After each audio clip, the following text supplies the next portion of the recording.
Kami bermalam di pos Ilalang, tempat terbuka tanpa banyak pelindung. Angin malam sempat membuat tenda bergoyang tak karuan. Suara semak-semak menyusup di antara tidur kami. Tapi pagi ini, tubuh ini bangkit lagi. Satu demi satu kami menyalakan kompor, menyiapkan sarapan sederhana, kentang goreng, kopi saset, dan senyum setengah sadar. Tidak ada yang istimewa, tapi semuanya terasa cukup.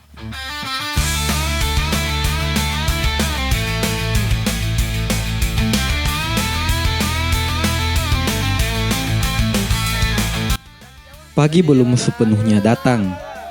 Jam menunjukkan pukul 5. Dari pos Ilalang, kami bersiap melanjutkan perjalanan. Suhu dingin menggigit, tapi semangat sudah menghangatkan langkah kami. Embun masih menggantung di pucuk ilalang, dan jejak semalam belum sepenuhnya hilang. Tapi inilah saatnya, bagian terberat dari perjalanan dimulai di sini.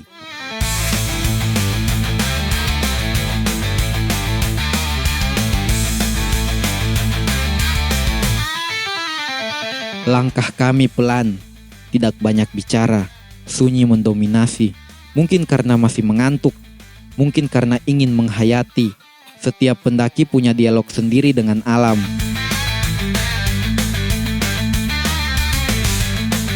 Kau lihat kota Palu dari ketinggian. Sangat indah. Indah apa? Tidak ada lagi yang indah. Selain Kota Palu. mana? Situ, coba kita lihat situ. Tapi jauh.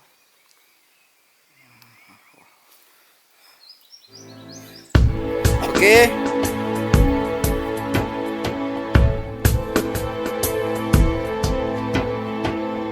Langkah kami sedikit melambat. Kami berhenti di pos 3. Di depan sana, sebuah pemandangan yang membuat semua rasa lelah sejenak menghilang.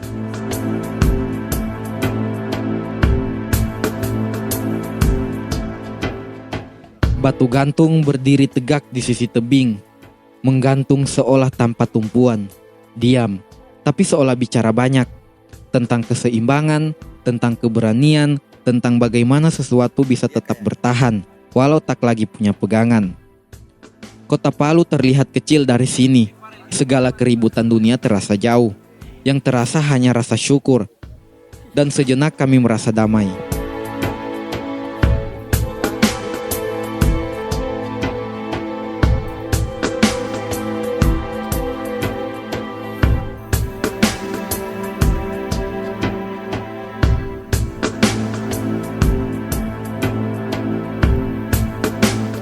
Sekarang kita sudah sampai di Batu Gantung dan kita singgah untuk foto-foto sebentar, minum kopi, terus kita lanjut lagi ke pos 4, pos terakhir.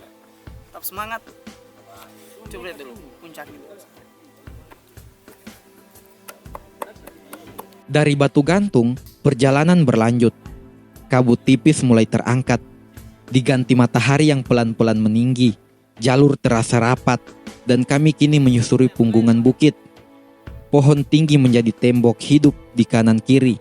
Kadang kami harus membungkuk, kadang menunduk, kadang menepi memberi jalan pendaki dari arah sebaliknya.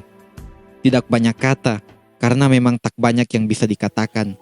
Di ketinggian ini, tubuh bicara dengan napas, hati bicara dengan diam.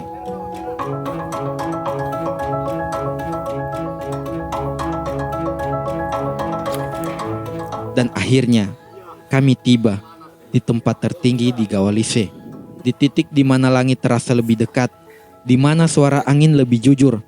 Kami tidak menaklukkan gunung ini, kami hanya diizinkan menyentuhnya sebentar.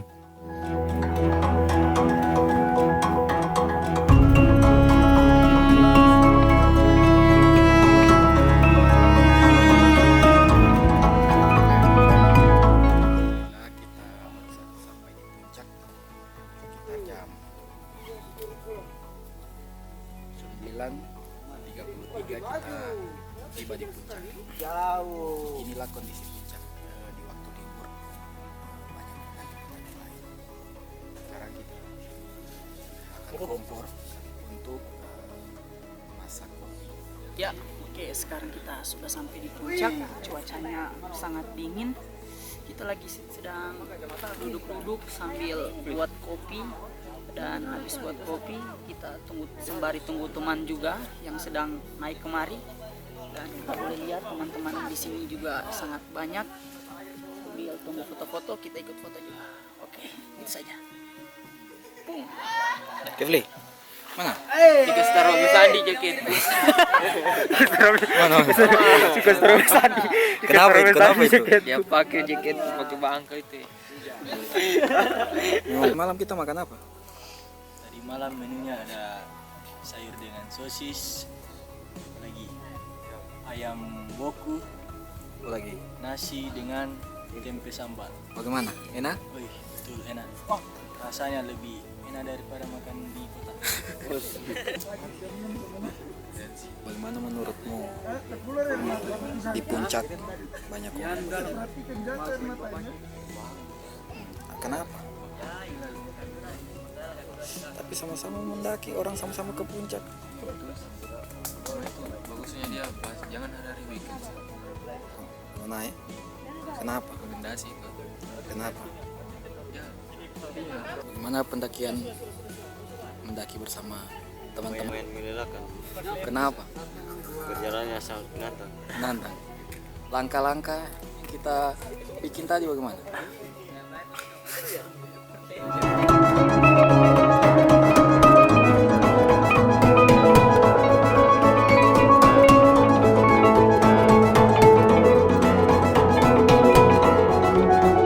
Setiap langkah menuju puncak adalah cerita tentang harapan, tentang rasa takut, tentang luka yang ikut mendaki bersama kita.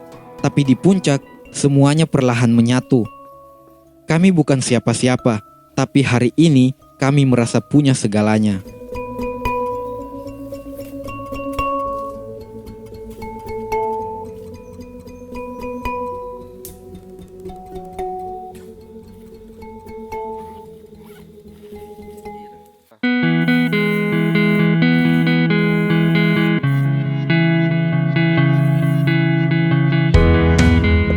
Perjalanan pulang selalu terasa lebih ringan, bukan karena jalurnya menurun, tapi karena beban hati terasa lebih lega.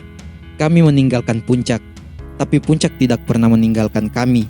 Ia tinggal dalam ingatan, dalam luka lecet, dalam foto-foto kabur, dan dalam cerita yang akan terus kami ulang. Gunung mengajarkan kami banyak hal, tentang keikhlasan, tentang kebersamaan, tentang diam yang penuh makna. Perjalanan ini mungkin telah usai, tapi seperti semua perjalanan baik, ia tak benar-benar berakhir.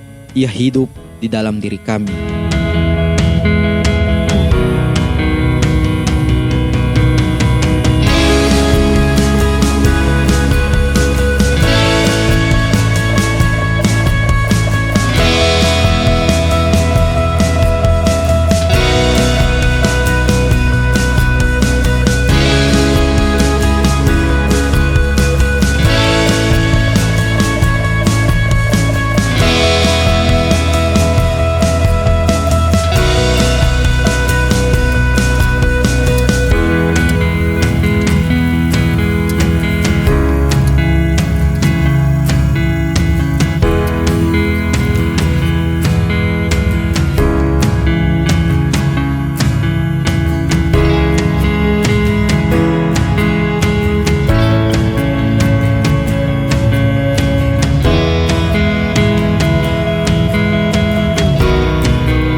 Sebuah momen sunyi yang hangat. Tak ada perbedaan yang membuat kami berjarak. Hanya keyakinan masing-masing yang naik ke langit dalam bentuk yang berbeda. Doa yang beragam, tapi tujuan kami satu. Semoga perjalanan pulang ini diberi keselamatan.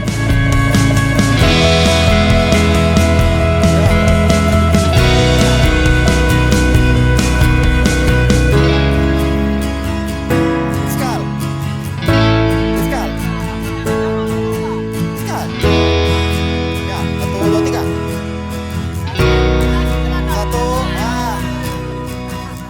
Perjalanan turun tak pernah benar-benar mudah. Kami pikir jalur menurun akan jadi penghibur, tapi kaki yang lelah, lutut yang sudah mulai goyah, membuat setiap langkah harus diperhitungkan. Di antara tawa, ada keluhan kecil yang kami abaikan, hingga akhirnya perjalanan datang tanpa aba-aba. Menangis, kata teman-teman pendaki yang lain. Dan kita teman-teman pendaki ini akan mau melewatinya. Teman-teman kita sudah mulai turun ke bawah, ada Pak Ustadz juga. Ayo, turun. Aman, bagaimana perjalanan tadi turun? Ya biasa ya. Turunnya sedikit enak soalnya tidak lagi terlalu beban di paha. Jadi lebih enak, cuma kita perlu hati-hati karena ada beberapa trek yang licin sehingga kita harus waspada supaya tidak terpeleset. Tetap semangat, sedikit lagi pos 1. Aman.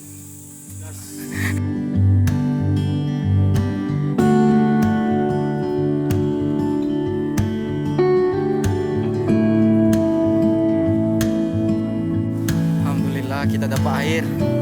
Dapat air, Aman.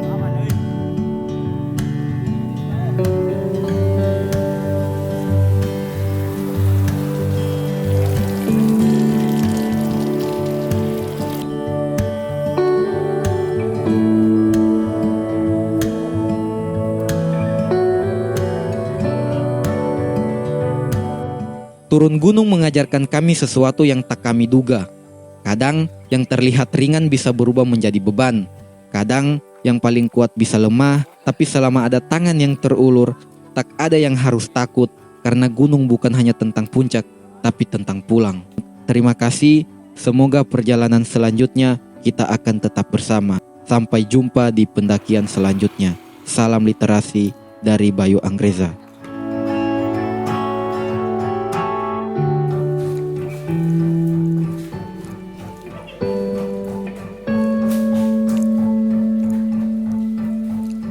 Lapar, Iman.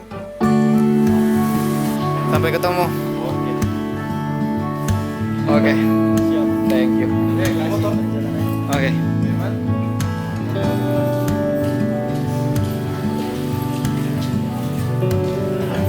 Ini belum dulu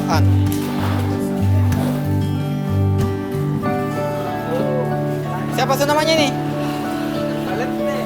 Plet. Sini kau, sini dekat sini. Sampai ketemu di perjalanan selanjutnya. Oke? Sip, aman. Atau lapar kau masih?